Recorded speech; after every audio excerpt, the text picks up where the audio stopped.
Hammaga salom do'stlar. Bugun biz o'sha kanalim tarixidagi eng ko'p prosmotr olgan videoni takrorlaymiz. Ya'ni qo'rqinchli rasmlarni qaytarib ko'r.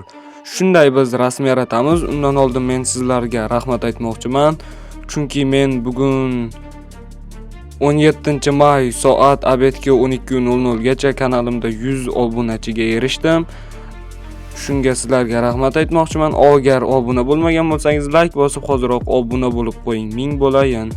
Do'stlar, meni Telegram kanalimga ham obuna bo'lib qo'yinglar, chunki meni shaxsiy hayotimni ko'proq o'sha yerda ko'rishlaring mumkin. Telegram kanalim silkasi описаниеda. Mana men birinchi rasmni shetda qilaman. Mana hozir ichiga kirib qarab o'tiraman. Keyin uni montajda to'g'rilaymizda ko'zim qizil chaqnab turgan bo'ladi. Qo'rqinchli fonlar bo'ladi. Shunday qilaman. Mana hozir shekka kirib olib, shekka kirib olsam bo'ldi ana endi. Mana men hakkerskiy usullar bilan shunday rasmni montaj qilib yaratdim.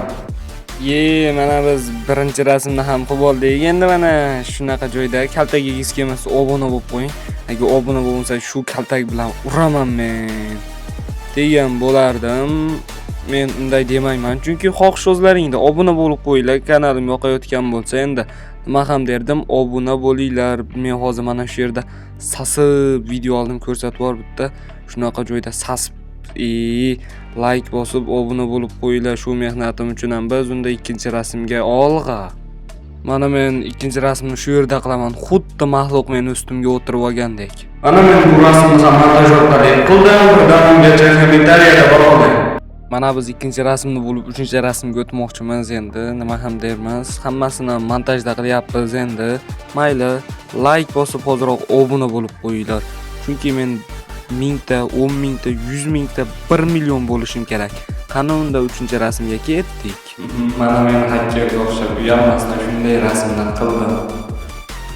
Mana men 3 ta rasmni ham qilib oldim. Agar shu video 100 ta like kelsa, like bosib ketingda. Men shu videoni 3-chi qismini ham qilaman. Xayr.